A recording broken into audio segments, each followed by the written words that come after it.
레위기 16장 32절 말씀 계속 보십시다. 16장 우리 32절. 그 기름 부음을 받고 위임되어 그 아비를 대신하여 제사장의 직분을 행하는 제사장은 속죄하되 세마포 옷 곧 성의를 입고 지성소를 위하여 속죄하며 회막과 단을 위하여 속죄하고 또 제사장들과 백성의 회중을 위하여 속죄할지니 이는 너희의 영원히 지킬 규례라. 이스라엘 자손의 모든 죄를 위하여 1년 1차 속죄할 것이니라. 아론이 여호와께서 모세에게 명하신 대로 행하니라.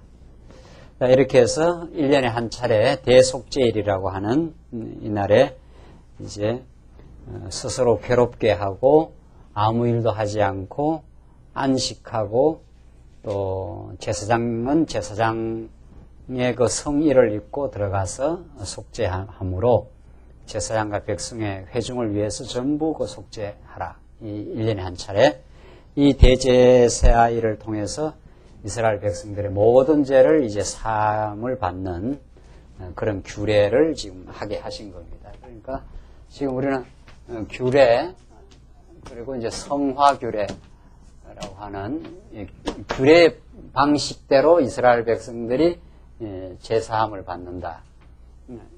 구약에는 지금 시내산 언약 가운데 이제 계명이 있고 물론 율례가 있고 이제 규례가 있는데 하나님이 정해놓은 이 방식으로만 하나님께 나올 수 있게 한 거라는 거죠.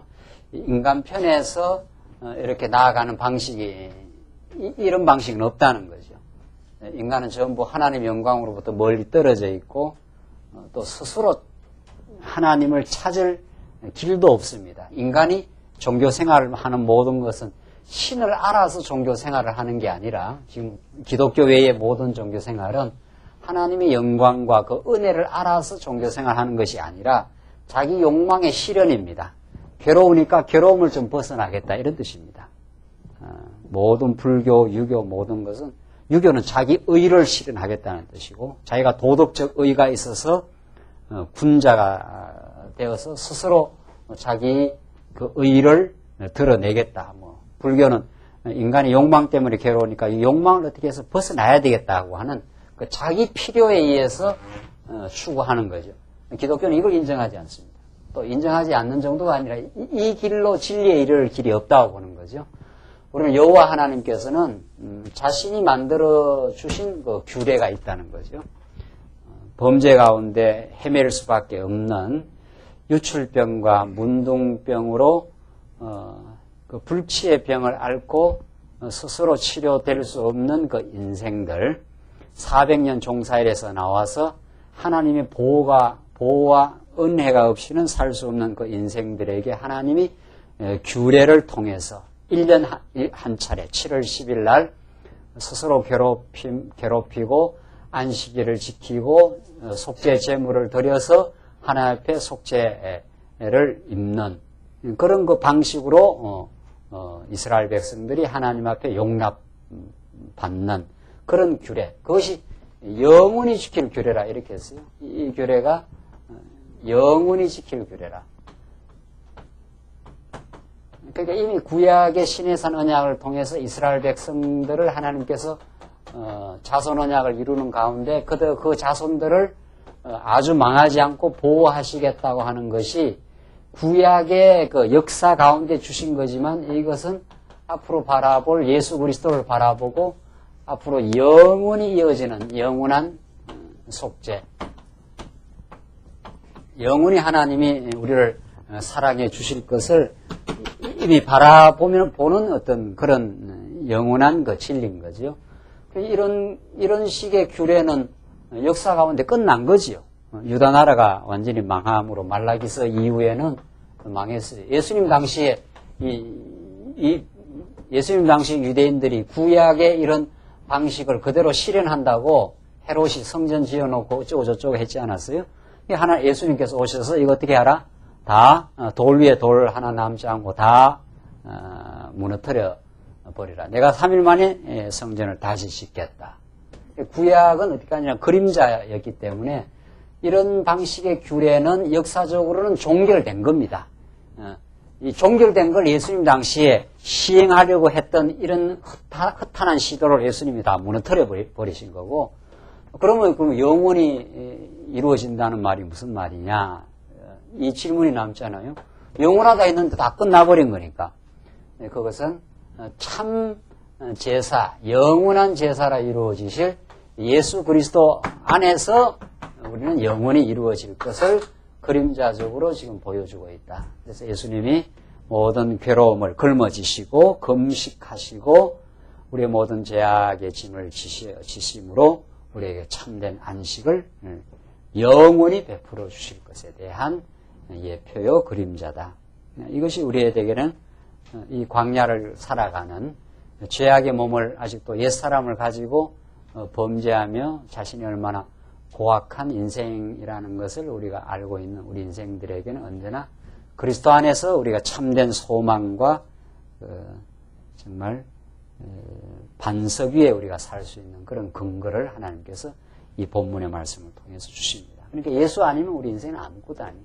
예수 아니면 우리는 그냥 불치병을 앓고 있는, 예수 아니면 우리는 허탄하고 가짜 가치를 붙들고 지금 거기서 뭔가를 찾아보려고 허둥대는 그 인생이라는 것을 레위기서는 우리에게 너무도 잘 가르쳐 줍니다. 17장 보시면 계속 이어지는데 1절로 7절 전에 음란히 섬기던 그 순염소에게 제사함을 금합니다. 자, 여기서부터는 이제 애굽의 그 풍속과 그 단절되고 새로운 여호와 중심의 삶으로 바뀌는 그 가르침을 지금 가르쳐 주는 거죠. 이스라엘 백성들이 400년 여기서 종살이 했기 때문에 이 400년 종살이 애굽에 전에 섬기던 순염소라는 것은 그런 뜻입니다. 전에 섬기던 그 잘못된 우상을 섬기던 습관으로부터 지금 해방된 거 아닙니까? 해방되어서 이제 광야길을 앞으로 이제 가게 되는데, 이 광야길을 가는 그 삶의 원리가 전에 살았던 삶의 원리는 전혀 이제 바뀌는 거죠. 그걸 가르쳐 주는 게 규례입니다. 전에는 죄악의 종로로 우상을 섬기던 삶에서 이제 여호와 하나님을 은혜로 우리가 해방될 뿐 아니라 그 여호와 하나님을 늘 의지하고 배우고 그를 기억하게 하는 전혀 다른 삶의 길로 갈 수 있도록 가르쳐 주는 것이 규례의 방식인 거죠. 이것이 장차 누구를 통해서 예수 안에서 우리가 살아가는, 예수 안에서 하나님을 만나고 예수 안에서 하나님의 인도를 깨닫고 예수 안에서 그의 지체가 되어서 살아가는 삶의 방식, 이 교회적 삶의 방식, 신앙하는 삶의 방식으로, 전에는 불신앙하고 자기 영광을 위해서 살고 허탄한 세속주의의 유혹에 끌려 살던 방식에서 하나님 중심의 삶으로 우리를 바꾸어내는 역사, 그것이 지금 이 성화 규례에 나타나는 그 규례입니다. 전혀 다른 삶의 원리로 지금 와 있다는 거죠. 그런데 사실은 우리는 두 법이 늘 우리를 지배합니다. 애굽의 삶의 방식과 여호와 중심의 삶의 방식이 늘 우리 마음속에 두 법이 공존하면서 여호와 중심으로 지금 성장하고 있죠. 가다가 이스라엘에서는 가다가 항상 여기를 왜 나왔느냐 지금 그러지 않아요? 가다가 힘드니까. 가다가 여호와 하나님 숨기며 산다고 하는데도 뭐 환난과 어려움이 있으니까 어디로 가고 싶어 합니까? 자꾸 이쪽으로 가고 싶어 합니다. 자꾸 이쪽으로 돌아가고 싶어. 회귀하고자 하는, 돌아가고자 하는 옛사람의 소익이 아주 강렬하게 잡아당겨요, 나를. 그러니까 이 신의 산 언약이 없으면 그냥 이쪽으로 떨어져 버립니다. 그러나 하나님께서는 우리를 너의 갈 길은 이쪽이 아니다. 또 갈 길도 막혀 있다. 사나 죽으나 어디로 가야 돼요? 가나안 땅으로 가는데 규례를 통해서 자꾸 우리를 새롭게 하면서 전진하도록 그렇게 하는 그런 이 두 세력의 그 사이에 우리를 두시고 우리를 교육시켜 나가고 있는 겁니다. 그러니까 하나님께서 은혜를 손을 놔버리면 그냥 자꾸 옛사람으로 돌아가고자 하는, 자기 중심으로 판단하고자 하는, 세속주의에 끌려 들어가고자 하는 그런 삶 속에 우리를 두시고 지금 그걸 하나님 너무도 잘 알고 지금 17장에서 지금 가르쳐주고 있습니다. 전에 섬기던 그런 순염소, 그런 우상 숭배 방식을 금하는 내용인데 한번 보십시오. 여호와께서 모세에게 일러 가라사대 아론과 그 아들들과 이스라엘 모든 자손에게 고하여 그들에게 이르기를 여호와의 명령이 이러하시다 하라. 이 전부 명령의 방식으로 떨어지는 거죠. 어떤 명령인가 보십시다. 3절 무릇 이스라엘 집에 누구든지 소나 어린 양이나 염소를 진 안에서 잡든지 진 밖에서 잡든지 먼저 회막문으로 끌어다가 여호와의 장막 앞에서 여호와께 예물로 드리지 아니하는 자는 피 흘리는 자로 여길 것이라. 그걸 잡아갖고 여호와 하나님 앞에 예물로 드려야 되지 그걸 안 드리면 그 피 흘리는 자로 여기가지고 백성에서 끊어져 버린다는 거예요. 그가 피 흘렸은즉 자기 백성 중에 끊쳐지리라. 끊쳐지리라 이 말이 계속 나옵니다. 앞으로. 하나님 명령대로 안 하면 이제 끊쳐진다는 거예요. 5절 그런즉 이스라엘 자손이 들에서 잡던 희생을 회막문 여호와께로 끌어다가 여호와 제사장에게 주어 화목제로 여호와께 드려야 할 것이요 제사장은 그 피를 회막문 여호와의 단에 뿌리고 그 기름을 불살라 여호와께 향기로운 냄새가 되게 할 것이라. 그들은 전에 음란히 섬기던 이 나오죠. 그들은 전에 음란히 섬기던 수염소에게 다시 제사하지 말지니 이게 애굽의 풍속입니다. 과거에 이게 여호와 하나님을 섬기는 것이 아니라 음란히 섬기던 수염소입니다. 이 우상을 만들어 놓고 음란한 방식으로 섬겼던 그런 제사를 다시는 하지 말지라. 이는 그들이 대대로 지킬 영원한 규례니라. 그래서 여호와 앞에 예물로 드리지 않는 자는 피 흘리는 자로 여겨가지고 백성 중에 끊어진다. 그리고 음란히 섬기던 수염소에게 다시는 제사 지내지 말라. 이런 말이 전부 너희들 광야로 와서는 여호와 하나님을 배우는 학교에 들어왔다. 전에 행하던 그런 그 수염소에게 제사 드리는 그런 방식으로부터 변화된 방식으로 하나님께서는 너희들을 인도해 가시고 여호와께 예물을 드리지 않으면 끊쳐진다는 거예요. 끊쳐져 나간다. 조금 더 나가면 18장, 19장에 가면은 하나님의 20장에 가면은 하나님 앞에서 그렇게 제사를 제대로 안 드리면 죽이라 이런 말도 나와요. 끊쳐진다, 죽이라 이런 말이 계속 나옵니다. 이 말씀을 복음 안에서 성화시키지 않으면 굉장히 이 말씀은 이걸 직접 우리한테 적용을 시켜버리면은 21세기 살아가는 우리 현장에다 적용시켜보면 굉장히 위협적인 말씀으로 곡해될 수 있는 말씀이죠. 여기서 끊쳐진다. 너희들이 율법을 지키지 않으면은 죽게 된다. 이게 다 그리스도에게 적용돼요. 그리스도에 적용되어서 우리에게 다가오기 때문에 예수가 우리 율법을 지키지 못한 이스라엘 백성을 위해서 다 죽으시고 우리 대신 보응을 받으심으로 우리가 살아나고 그 그리스도의 은혜로 말미암아 옛사람을 처복종시켜가는 그런 역사로 우리가 성화되게 이 본문을 해석을 우리는 하게 됩니다. 8절 함께해서 보십시오. 이제 계속 나오는데 8절로 9절 보시면은 번제나 희생을 회막문으로 가져다가 드리라고 그렇게 말합니다.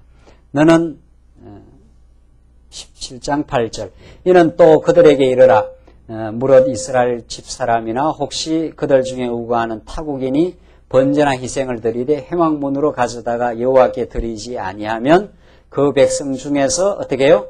끊쳐지리라. 그런 거죠. 그러니까 소위 말해서 제사를 하나님께 안 드리면 여기서 살아날 수 없다는 거예요. 제사를 안 드리면. 예수가 없으면 죽는다 이런 뜻입니다. 예수가 없으면. 이스라엘 백성들이 광야길을 가면서 범죄할 수밖에 없어요. 어디서 나온 백성들이니까. 애굽에서 나온 백성들이에요. 그러니까 여러분과 저는 그냥 범죄 가운데 삽니다. 사실은. 이 육신 자체가. 여호와 하나님 중심으로 우리가 자연인이 이쪽으로 가지 않습니다. 자연인은 자동적으로 이쪽의 사고방식에 쩌들려 있습니다.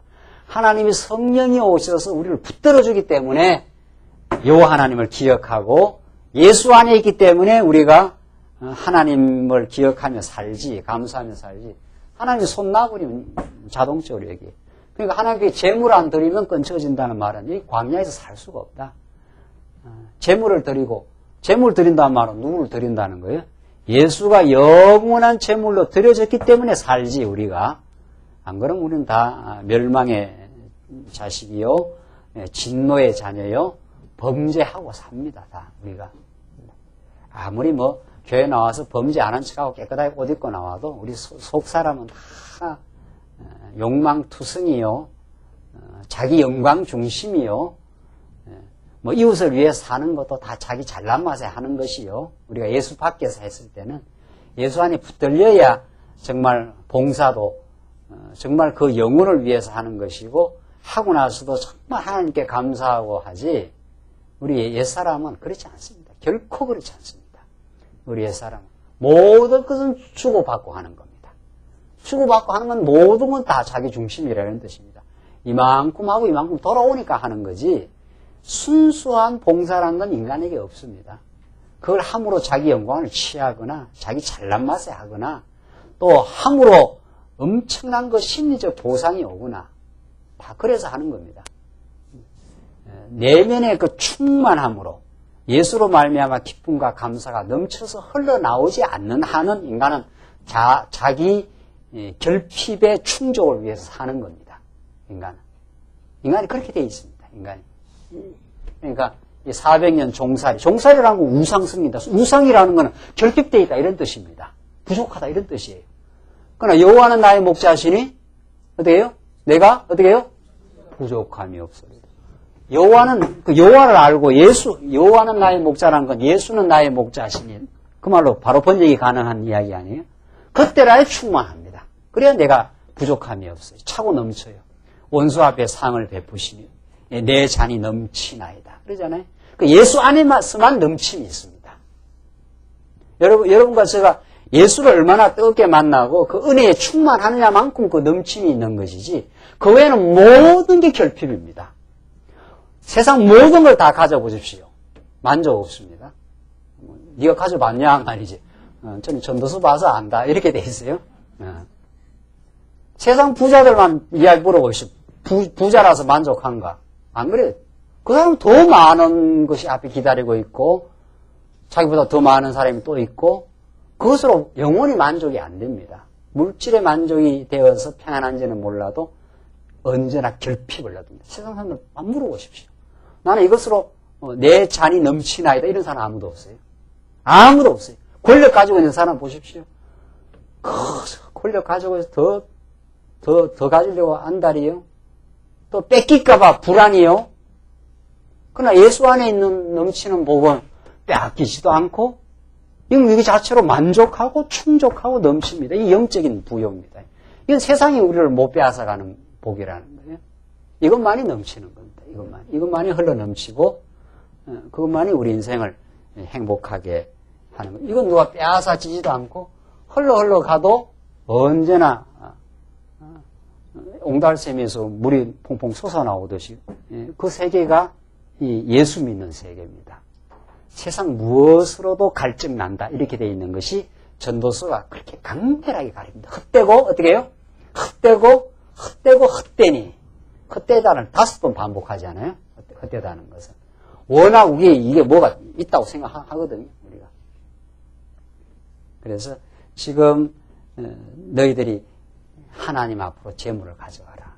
그래야 안 끊친다. 이 말입니다. 예수 안에 사는 것이라야 생명의 부요가 있다. 이런 뜻입니다. 결핍이 없다. 이런 뜻입니다. 결핍이.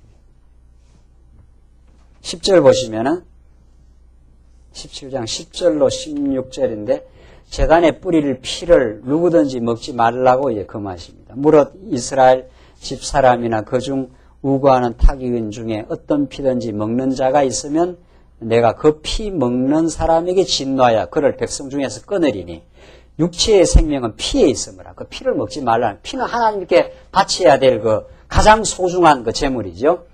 내가 이 피를 너희에게 주어 단에 뿌려 너희 생명을 위하여 속하게 하였나니 생명이 피에 있으므로 피가 죄를 속하느니라. 이걸 히브리서 기자가 뭐랍니까? 피 흘림 없이는 어떻게 해요? 사함이 없느니라. 이게 장차 오실 예수 그리스도가 피 흘려 주어 하나님의 사랑을 확증하는 그 예수의 그 구속의 사건을 구약식으로 표현한 겁니다. 그러니까 피를 먹지 말라. 그건 하나님께 바쳐야 되는 것이고 그 피가 하나님께 바쳐져야 이스라엘 백성의 생명이 속해지기 때문이다. 지금 그걸 가르쳐 주는 거죠. 12절 그러므로 내가 이스라엘 자손에게 말하기를 너희 중에 아무도 피를 먹지 말며 너희 중에 우거하는 타국인이라도 피를 먹지 말라 하였나니 무릇 이스라엘 자손이나 그들 중에 우거하는 타국인이 먹을 만한 짐승이나 새를 사냥하여 그 피를 흘리고 흙으로 덮을지니라. 그 피를 못 먹게 했다는 겁니다. 모든 생물은 그 피가 생명과 일체라. 그렇죠? 우리 육신에 그 피가 맑아야 건강하다는 거 아니에요? 그 피가 생명의 하나의 그 상징이거든요. 그러므로 내가 이스라엘 자손에 이르기를 너희는 어느 육체의 피든지 먹지 말라 하였나니 모든 육체의 생명은 그 피인즉 그 피를 먹는 자는 끊쳐지리라. 이래가지고 이 피를 먹지 말라 했다고 해서 예수님 당시 유대인들 지금도 그렇습니다. 지금도 21세기 지금도 유대인들의 그 식생활 습관, 그 식문화가 아주 독특합니다. 그 코셰르라 해가지고 유대인들은 피를 다 빼고 음식을 만듭니다. 왜 우리도 왜 소고기 같은 거 있으면 뭐 이렇게 오래 끓이면 피가 이렇게 좀 빠지고 그 고기 먹지 않아요? 그 유대인들이 그렇게 음식을 먹는다고 합니다. 그 음식 그 문화가 그렇게 되어 있습니다. 그 왜 그렇게 했는가 하면은 이 규례에 피를 먹지 말라 했다고 해서 피를 음식에서 싹 빼가고 그게 뭐 건강에는 좋을지 몰라요 아마. 근데 뭐 사슴 피도 막 먹고 하잖아요 어떤 사람들은. 그런데 그거 뭐 썩 좋지 않는가 봐요 아마. 그 건강상. 그래서 유대인들이 이 규례를 지킨답시고 지금도 그럽니다. 지금도 그렇다는 거예요. 지금도. 그래가지고 유대인들의 독특한 그 식문화 그 습관이라고 합니다. 그 얼마나 또 우스꽝스러운지 모르죠. 구약의 사건을 지금 우리 육신에다 적용을 해가지고 그걸 지금 지키고 있다는 거예요. 그걸 지키는 게 여호와 하나님의 말씀을 그대로 지킨다. 뭐 지금 이렇게. 참 너무도 우스꽝스러운 거죠. 여기서 피를 먹지 말라 하는 것은 그 피에 생명이 있으니까 그 피는 하나님께 바쳐져야 하고 그 하나님께 바쳐져야 되는 피 제사를 통해서 이스라엘 백성들의 영원한 생명이 있다. 그 말이거든요. 하나의. 그래서 예수님이 십자가의 피를 흘려서 우리 모든 택한 백성들의 죄를 구속하고 우리를 영원한 생명의 길로 인도해 가실 하나님의 영원한 사랑의 확정으로 보여준 거지요. 그 피를 흘린다는 건 죽는다는 뜻이니까 죽음으로 우리에게 생명의 구속이 되신 우리를 살려내신 하나님의 영원한 그 사랑의 확정인데 유대인들이 지금도 이제 그 음식 피 안 먹으면은 여호와 하나님 앞에 규례를 지킨다 이렇게 생각하는 거죠. 정말 어처구니 없는 이 레위기에 나오는 이런 내용들을 가지고 지금도 안식교 사람들이 얼마나 레위기를 지킨다고 그 사람들은 막 이 레위기에 나오는 먹으라 먹지 말라 하는 것이 막 영원한 생명의 말씀으로 생각하고 지금 그렇게 하잖아요. 그 사람들은 뭐 절대 짐승 고기 안 먹고 그 채식주의자들 아닙니까? 오늘 점심 때 뭐 고기 나오는지 시커 먹어도 돼. 아무거나 먹고 건강하게 드시고 그건 다 구약의 육신을 방식을 통한 거니까 우리는 전부 예수 안에서 이루어지는 신령한 영원한 생명의 예표입니다. 영원한 예수님의 그 피의 죽음의 희생이 하나님 우리를 그만큼 극진하게 자기 아들을 십자가에 못 박기까지 우리를 대신 귀하게 우리를 그만큼 사랑한다는 사랑의 확정입니다. 우리가 어떤 귀한 걸 얻을 때 그 대가 지불을 하지 않아요? 세상에 막 귀한 걸 얻을 때는 그렇게 대가를 지불해서 귀한 걸 얻어내듯이 우리가 그렇게 하나님 앞에 소중한 존재다 이런 뜻입니다. 그걸 가장 강렬하게 지금 보여주고 있는 거지요. 그래서 우리 예수 믿는 사람은 그런 예수 피로 말미암아 하나님의 보배로운 존재가 되었다. 지금 그런 뜻입니다. 그게 우리 하나님의 우리의 여호와는 나의 목자시니 내가 부족함이 없으리로다. 원수 앞에 상을 베푸시고 그래서 내 잔을 넘치게 하시는 하나님의 그 신령한 은혜가 우리 안에 지금 주어져 있습니다. 그걸 우리가 누리고 그걸 꼭 붙들고 세상에서 우리가 동요됨이 없이 세상에 오르락내리락에 크게 동요됨이 없이 우리가 살아가는 무게 있고 정말 그 힘 있는 삶은 오늘 이 레위기서에 나타난 정말 피제사를 통해서 하나님이 우리를 자녀로 용납해 주시는, 용서해 주시는 사건입니다. 15절 무릇 스스로 죽은 것이나 들짐승에게 찢겨 죽은 것을 먹은 자는 본토인이나 타국인이나 물론하고 그 옷을 빨고 물로 몸을 씻을 것이며 저녁까지 부정하고 그 후에 정하려니와 그가 빨지 아니하거나 몸을 물로 씻지 아니하면 죄를 당하리라. 언제나 제사 제도가 있었다면은 빨고 씻고 하는 역사가 있죠. 예수님 안에 우리가 죄속함을 받고 살아가는 우리들에게는 언제나 하나님의 복음의 말씀으로 우리의 더러운 생각, 우리의 탐욕을 씻어내는 그 역사는 복음의 그 충만함이 언제나 우리의 어리석은 생각을 늘 제거시켜 나가는 그 정결의 역사를 만들어 갑니다. 복음이 아니고는 가능하지 않는 거죠. 모든 원망, 불평, 짜증, 염려, 걱정 이게 전부 죄악의 그 정상들이거든요. 우리 죄악의 정상들. 그게 우리의 생각을 자꾸 이렇게 괴롭히고 번잡하게 만듭니다.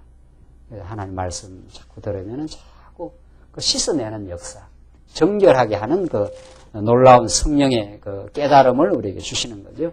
18장으로 넘어가십시다. 18장은 이제 백성의 그 성화 규례입니다. 백성들의 성화 규례. 그 핵심이 뭔가 하면은 애굽의 풍속 따르지 말라 그런 뜻입니다.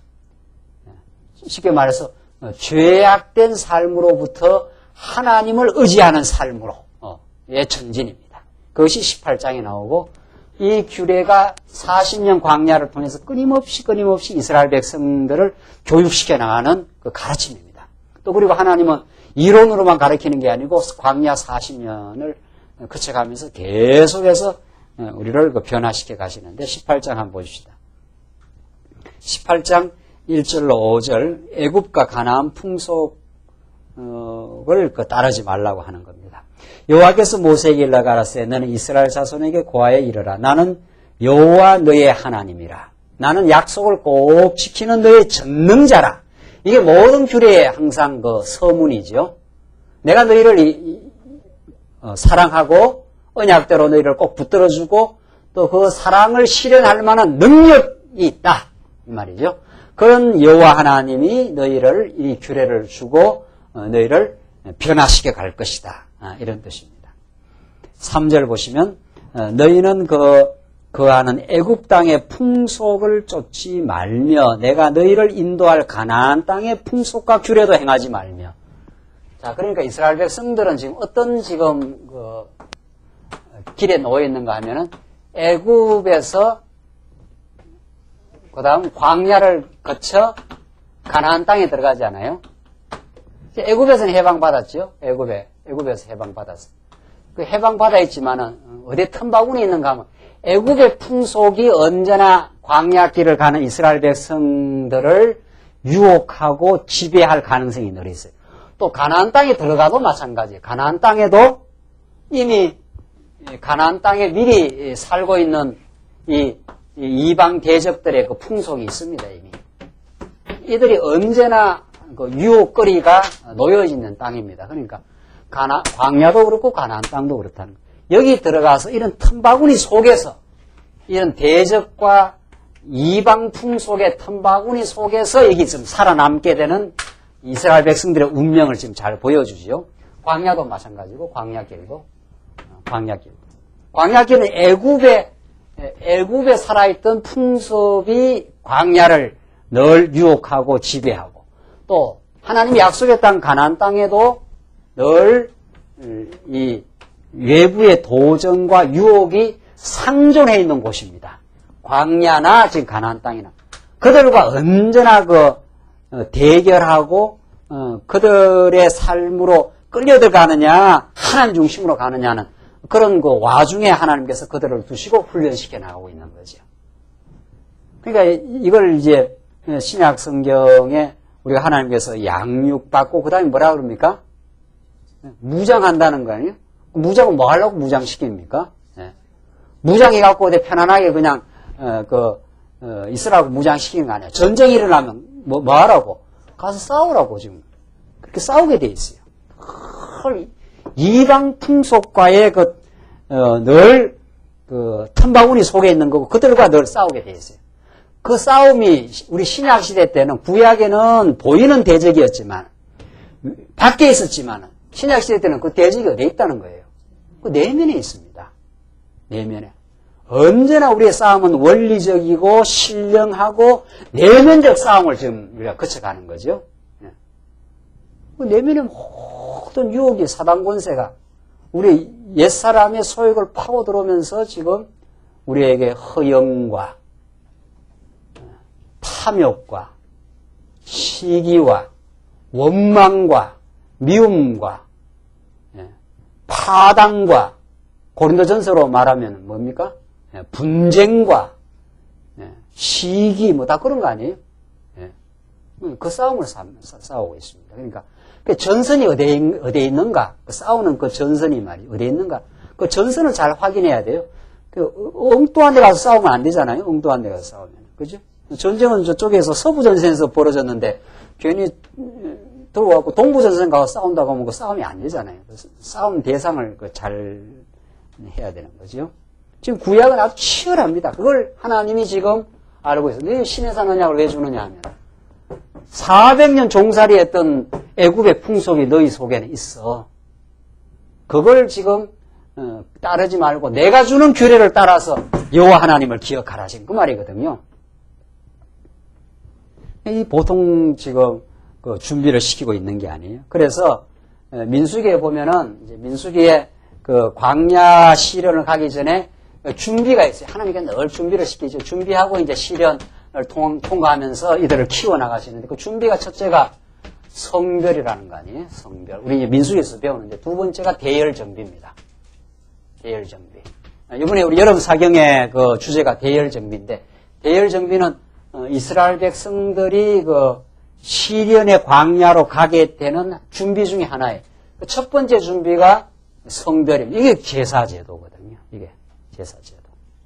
이 제사제도가 충분히 딱 준비되고 그 다음에 대열정비의 준비가 되고 나서 이 두 개를 무장해가지고 이제 이 시련으로 나가는 거거든요. 그래야 여기서 하나님을 이제 기억하고 하나님을 섬기며 전진해 나가는 그 힘이 여기서 나옵니다. 여기서 나와요. 이 준비가 얼마나 우리가 지금 되어 있느냐는 거죠. 그래 레위서의 말씀은 전부 이 성별이죠. 성별. 부단히 그 규례를 가르쳐 줍니다. 범죄하면 아사셀 염소에서 내보내고 1년에 한 차례씩 그 앞에서 괴로움을 스스로 괴롭게 하고 안식일을 지키고 계속 이런 예물 저런 예물을 계속 하는 그런 방식으로 이스라엘 백성을 단단하게 거룩하게 하나님께 만들어 주시죠. 왜냐하면 끊임없이 이제 광야에서 죄악이 침투할 거니까 옛사람이 침투할 거니까 그때마다 하나님 앞에서 거룩함을 받고 또 혼자 못 간다는 거 아니에요? 네. 혼자 가다가는 어디에요? 당장 낙오하고 방황하고 길을 잃어버립니다. 그러니까 성전을 중심으로 이제 여기는 이제 성막이죠. 성막의 언약궤를 중심으로 해서 다 자기 자리가 있어요. 그 자리에서 다른 사람들과 이게 보조를 맞춰야 돼요. 그래서 내 자리가 어딘가를 정확하게 잡아야 돼요. 그래서 우리 교회 안에서 늘 교제하고 다른 사람과 교제하면서 자기 자리를 잡고 성별하고 그래야 이 광야길을 갑니다. 그래야 광야길의 승리가 보장이 되어 있습니다. 저 준비가 안 되어 있고 덜렁덜렁 가다가는 그냥 불뱀에게 잡아먹히거나 그렇게 되는 거죠. 잡아먹힌 적 있습니까? 없습니까? 그럼 많아요. 우리 잡아먹힌 적 많다고요. 언제 내가 잡아먹혔냐고 하는데 내가 이렇게 육신이 건강한데 영적으로 잡아먹힌다는 거예요. 잡아먹혀가지고 괴로워하고 말이죠. 헛한한 영광에 그게 무슨 대단한 것으로 착각을 하고 말이죠. 내가 네보다 더 낫다는 거 뽐내고 말이죠. 그거 전부 다 잡아먹힌 상태입니다. 네, 그다 전쟁에서 졌다 이런 뜻이죠. 그게 또 뭔 일이 안 된다고 낙심해갖고 막 그냥 너무 괴로워하고 말이죠. 그게 하나님 우리를 단련시키고 하나님의 사람으로 만들어가는 복된 하나님의 그 훈련의 학교 속에 들어와 있는데 그 학교에서 잘 배울 생각은 안 하고 말이죠. 그러면 그 잡아먹힌 거죠. 하나님 그렇게 인도해요. 애굽의 풍속과 가나안의 이 앞으로 이방 대적의 풍속에 틈바구니에 집어넣어 놓고 하나님이 규례를, 그 규례를 안 배우고 우리가 어떻게 이 풍속을 이겨내느냐 말이죠. 그 규례는 누굽니까? 예수 안에 있지 않고 예수의 말씀을 듣지 않고 그냥 그 이방 풍속을 따라가는 거죠. 애굽에. 따라가는 게 아니라 그게 아주 좋아 보여요. 세속의 영광이 얼마나 좋아 보이는데요, 우리가. 안 좋아 보인다는 눈치를 지금 하고 계시는 것 같은데, 여러분은 저나 명예 좋아하고요, 돈 좋아하고 말이죠. 예. 편안한 거 좋아하고 말이죠. 그런데 군사는 하나님께서 그렇게 훈련 안 시킵니다. 그냥 광야로 집어넣고 말이죠. 우리 편안한 대로 그렇게 만들어주질 않습니다. 훈련해가지고 내 뜻대로 안 되는 걸 깨닫게 하고 훈련시키고 말이죠. 보통 우리를 단련시켜 나가지 않습니다. 우리 좋아하는 대로 하나님께서, 내 기대하는 대로 하나님께서 해주지 않습니다. 내가 원치 않는 일을 당하게 하면서 하나님은 규례를 지키게 하면서 하나님 앞으로 나아가도록, 하나님 중심으로 살도록 그렇게 하나님 만들고야 말이죠. 4절 보시면 너희는 나의 법도를 쫓으며 나의 규례를 지켜 그대로 행하라. 나는 너희의 하나님 여호와니라. 너희는 나의 규례와 법도를 지키라. 사람이 이를 행하면 그로 인하여 어떻게 됩니까? 살리라. 나는 여호와니라. 규례를 지켜 산다는 거예요. 안 그러면 끊쳐지거나 죽어요. 네. 규례를 지켜서 산다. 다시 말해서 신약적으로 말하면 예수를 의지해서, 그의 십자가를 의지해서 그의 부활의 생명을 따라가면서 우리가 사망 권세를 이길 수 있다, 이런 뜻입니다. 안 그러면 보나 마나요. 보나 마나. 그런 그 광야와 이 대적의 틈바구니에 넣어놨는데 여기서 견뎌내요, 우리가. 그러니까 여러분 가서는 말씀을 의지하도록 그렇게 이미 운명 지어져 있습니다. 말씀 앞으로 나아오도록 하나님께서 환경을 그렇게 만들어 놨습니다. 그러니까 가만히 보니까 말이죠. 제가 자주 요새 이야기하는, 어느 집, 어느 사람 할 것 없이 옆구리에 가시가 하나씩 다 박혀 있어요. 그걸 내가 깨닫고 내가 소망을 가지고 살지 않습니까? 아, 내만 이렇게 힘드나 말이죠. 야, 내가 지금 앞으로 겪어가야 될 지금 일이 보통 일이 아닌데 말이죠. 내만 힘들면 너무 억울하잖아요. 그래서 내가 우리 성도님들 가정을 내가 다 살펴봤어요.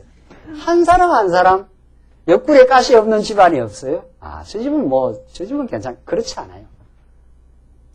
이 문제만큼은 도저히 내 힘으로 해결할 수 없는, 그걸 하나 꽉 박아놨습니다. 그게 근본으로 말하면 죄고, 근본으로 말하면 죄고, 현상적으로, 과정적으로 말하면 참 삶의 한 공고한 측면이 박혀있어요. 그게 없으면 사생자입니다. 그게 없으면 사생자예요. 그게 없으면 불택자라, 이 말입니다. 그게 있으니까 그걸 안고 예수로 앞으로 갑니다. 그걸 안고 예수를 의지하고 우리 신앙이 강렬해지는 거죠. 하는데 이 문제는 내가 도저히 어떻게 할 도리가 없습니다. 이 말 아닙니까? 그래서 당신을 의지해야 내가 살고, 그래야 당신을 의지해야 내가 소망이 있습니다. 구약식으로 말하면 규례와 법도를 지켜야 산다, 이런 뜻입니다. 예수 의지해야 산단 말이 그런 말이거든요. 이 예수가 왕인데 의지 안 하고 살겠어요? 당연히 잡혀가지요, 우리가. 사단 권세에 그대로 끌려 들어가지 않아요? 6절을 보시면, 그래서 6절로 이제 그 골육 지친을 가까이 해서 하체를 범치 말라고 하는 그런 규례를 주십니다. 이게 전부 구약 시대 때 그 성범죄인데, 이것이 구약은 전부 육신의 방식으로 하나님의 자기 사랑을 표현하기 때문에, 왜냐하면 이 잘못된 그 성관계, 성범죄가 가정을 교란하고 결국은 자손 언약을 방해하는 것들이죠. 그래서 그 모든 것들을 지금 하지 말라고 합니다. 6절 한번 보십시오. 너희는 골육 지친을 가까이 해 그 하체를 범치 말라. 나는 여호와니라. 내 어미의 하체는 곧 내 아비의 하체니 너는 범치 말라. 그는 내 어미인즉 너는 그 하체를 범치 말지니라. 너는 계모의 하체를 범치 말라. 이는 내 아비의 하체니라. 너는 내 자매 곧 내 아비의 딸이나 내 어미의 딸이나 집에서나 타처에서 출생하였음을 물론하고 그들의 하체를 범치 말지니라. 너는 손녀나 외손녀의 하체를 범치 말라. 이는 너의 하체니라. 이게 전부 다 건친상간이라 하지요. 건친상간. 이게 다 잘못된 그 방식이지요. 잘못된 방식. 이렇게 하면 완전히 그 자손 언약을 이루어가는 그 정상적인 모든 게 그 교란되니까 그래서 하지 말라는 거예요. 11절 이게 무슨 도덕적 수준의 말이 아닙니다. 물론 뭐 우리 신약시대 때 이런 걸 하라는 이야기는 아니지만 도덕적 수준의 말이 아니라 자손 언약을 그 방지하는 하나님의 보호입니다. 이게 자손 언약을 방지하고 자손 언약을 지켜가시려는 하나님의 그 보호 장치입니다. 11절 내 계모가 내 아비에게 낳은 딸은 내 누이니 그는 그 하체를 범치 말지니라. 너는 고모의 하체를 범치 말라. 그는 내 아비의 골육 지친이니라. 너는 이모의 하체를 범치 말라. 그는 내 어미의 골육 지친이니라. 너는 내 아비 형제의 아내를 가까이하여 그 하체를 범치 말라. 그는 내 백숙몬이라. 너는 자부의 하체를 범치 말라. 그는 내 아들의 아내니 그 하체를 범치 말지니라. 너는 형제의 아내의 하체를 범치 말라. 이는 내 형제의 하체니라. 너는 여인과 그 여인의 딸의 하체를 아울러 범치 말며 또 그 여인의 손녀나 외손녀를 아울러 취하여 그 하체를 범치 말라. 그들은 그의 골육지신이니 이는 악행이니라. 너는 그 아내가 생존할 동안에 그 형제를 취하여 하체를 범하여 그로 투기케 하지 말지니라. 이 전부 교란된 성생활을 하지 말라 이런 뜻이죠. 그렇게 하면은 모든 그 자손 번창과 그 생육 번창에 문제가 생기는 것이죠. 그 다음 19절 보십시오. 19절로부터 23절은 가증하고 불결한 교합으로 더럽히지 말라는 겁니다. 너는 여인이 경도로 불결할 동안에 그에게 가까이 하여 그 하체를 범치 말지니라. 그러니까 여인이 경도로 했을 때 그 여자가 그 불결하고 몸이 그 약해 있지 않습니까? 그럴 때 그 동침을 하게 되면은 다 약해진다는 거죠. 그래서 그런 일을 하지 말라. 20절 너는 타인의 아내와 통관하여 그로 자기를 더럽히지 말지니라. 너는 결탄코 자녀를 몰래에게 주어 불로 통각해 말아서 내 하나님의 이름을 욕되게 하지 말라. 나는 여호와니라. 너는 여자와 교합함 같이 자녀와 교합하지 말라. 남자와 교합하지 말라. 이는 가증한 일이니라. 너는 짐승과 교합하여 자기를 더럽히지 말며 여자가 된 자는 짐승 앞에 서서 그것과 교접하지 말라. 이는 문란한 일이니라. 이렇게 성관계, 정상적인 성관계의 교란 현상은 자녀 생육 번창에 결정적인 문제가 생기죠. 그래서 이런 일들을 하지 말라. 그 다음 24절로 30절을 가증한 일이나 풍속으로 땅을 더럽히지 말라고 합니다. 24절. 너희는 이 모든 일로 스스로 더럽히지 말라. 내가 너희의 앞에서 쫓아내는 족속들이 이 모든 일로 인하여 더러워졌고 그 땅도 더러워졌으므로 내가 그 악을 인하여 벌하고 그 땅도 스스로 그 거민을 토하여 내느니라. 그러므로 너희 곧 너희의 동족이나 혹시 너희 중에 우거하는 타국인이나 나의 규례와 법도를 지키고 이런 가증한 일의 하나도 행하지 말라.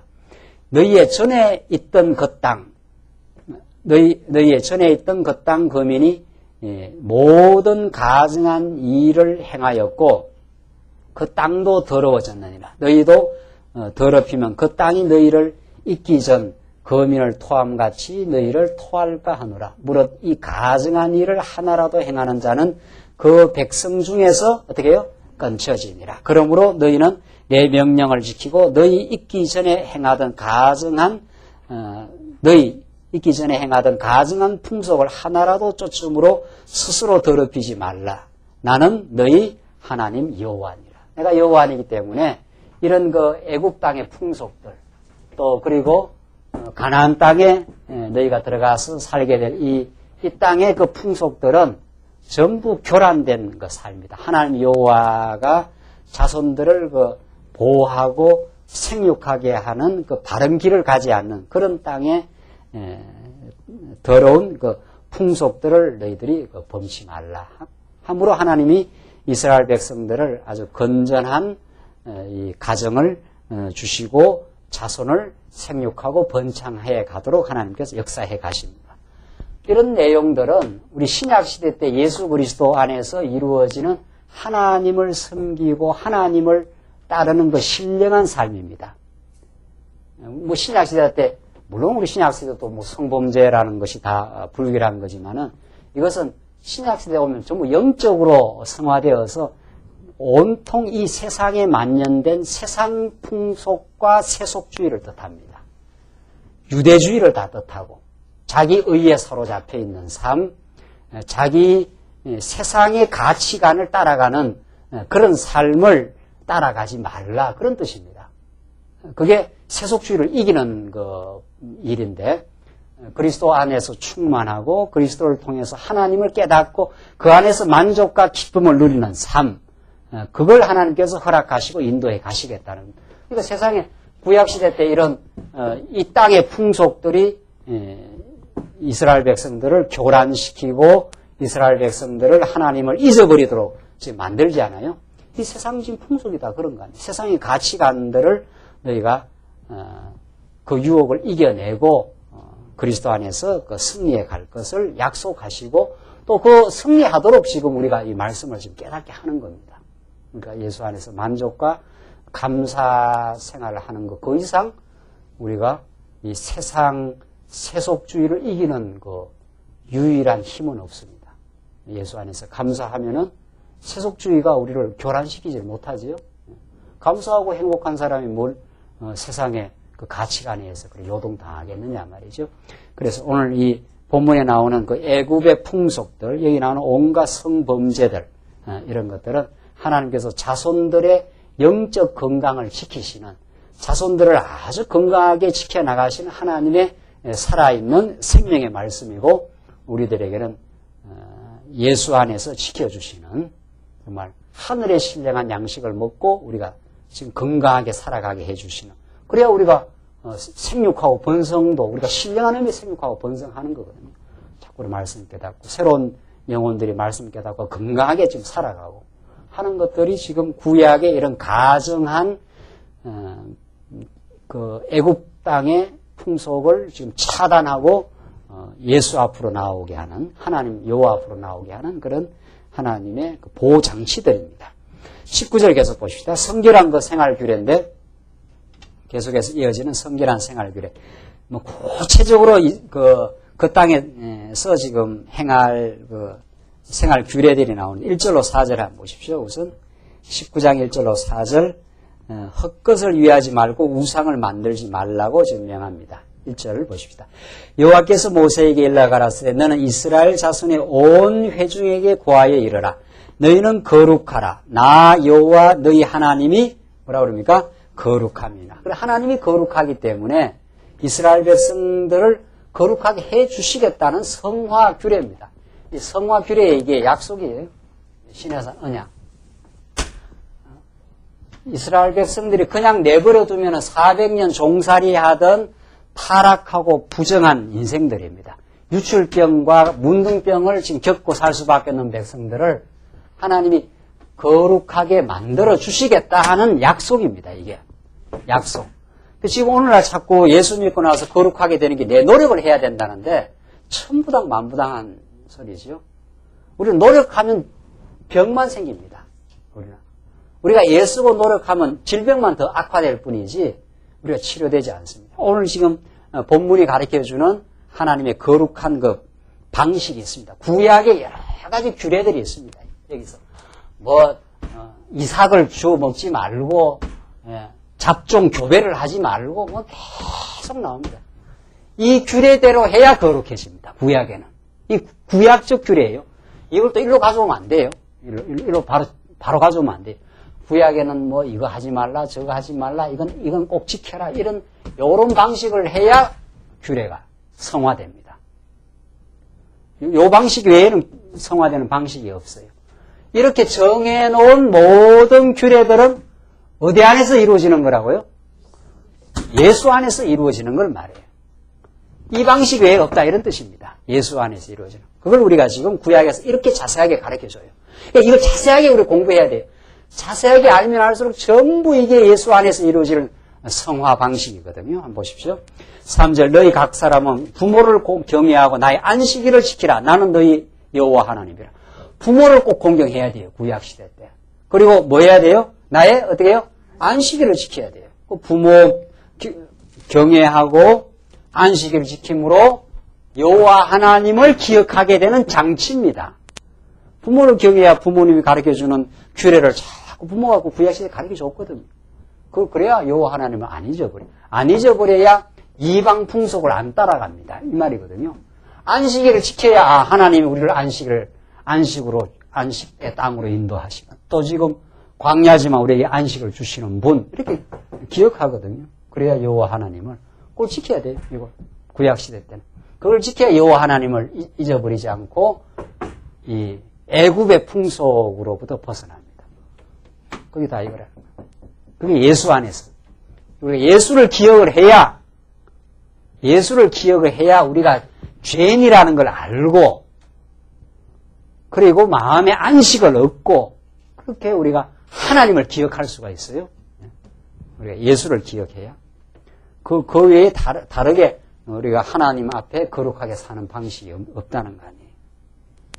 4절 너희는 헛것을 위하지 말며 너희를 위하여 신상들을 부어 만들지 말라. 나는 너희 하나님 여호와니라.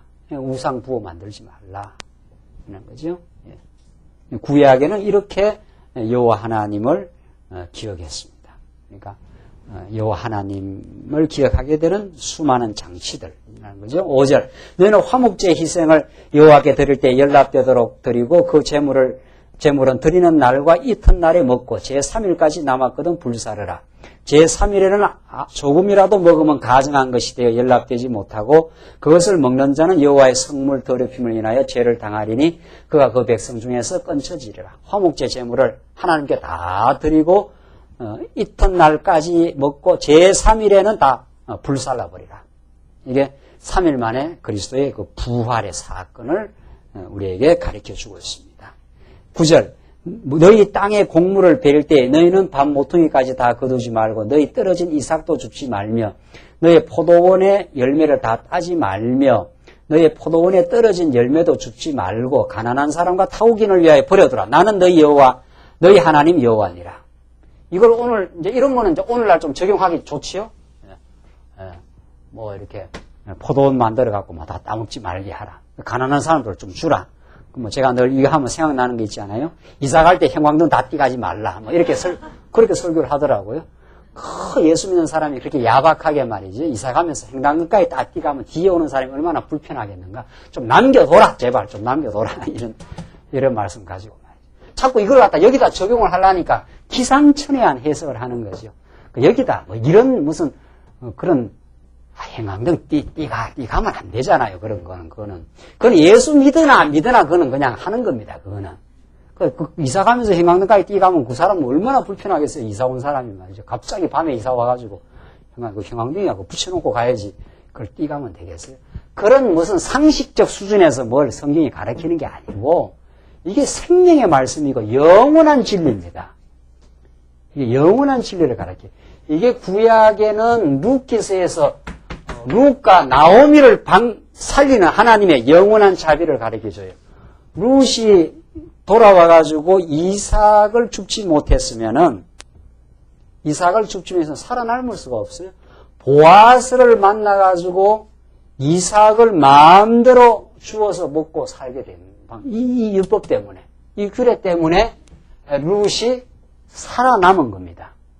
그 남은 이삭을 먹고 예수님이 오셔서 식탁에서 떨어진 부스러기를 누가 먹고 삽니까? 이방인이 먹고 살아요. 이방인이 먹고 살아요. 예. 우리는 유대인이 먹다 남은 부스러기라도 먹고 살겠다고 예수님과 한 대화에 나오지 않아요? 그러니까 이 규례에서 이삭을 다 줍지 말라 하는 것은 구약에는 룻과 나오미가, 룻이 이방인 아닙니까?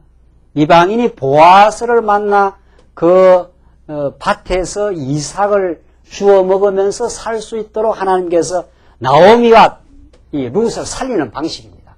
이 율법이 없으면 다 죽었지 않았어요? 룻이 돌아와서. 자기 그 기업이었기 때문에. 그렇죠?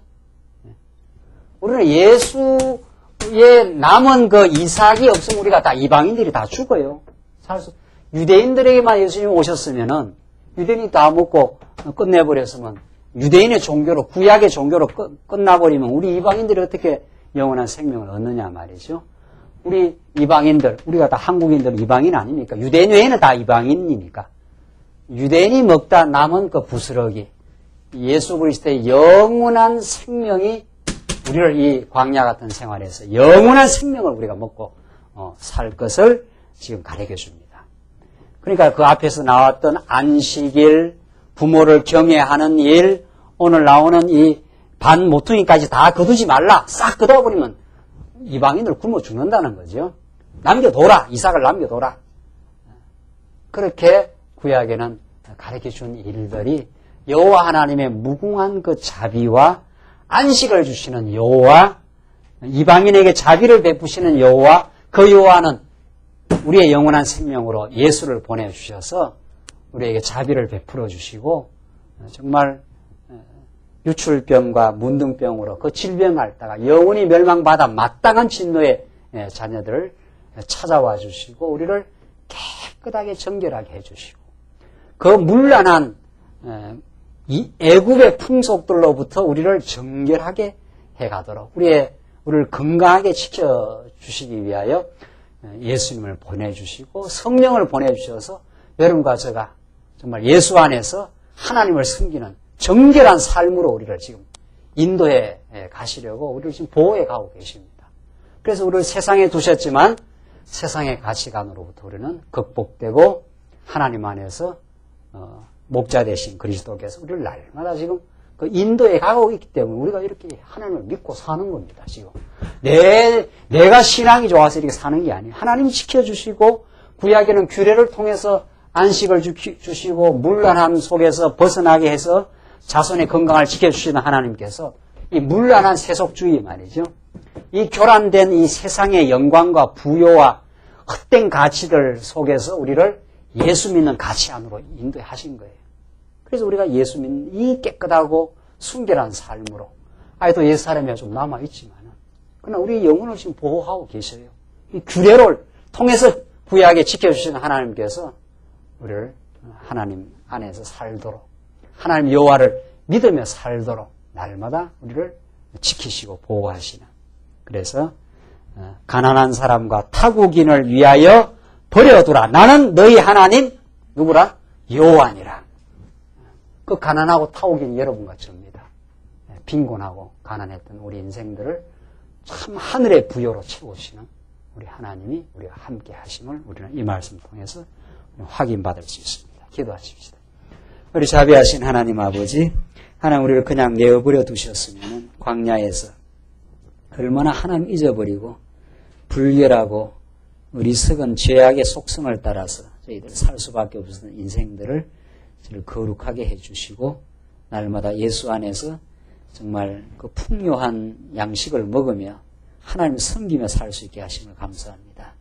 하나님으로 주어지는 은혜에 우리가 감격하고 감사하며 범사의 하나님을 이제 인정하는 정말 복된 인생으로 저희들을 만들어 가시고 우리를 단련시키시고 정말 연단 속에서도 저희들 낙심하지 아니하고 소망 갖고 살게 하시옵소서. 예수님 이름으로 기도합니다. 아멘.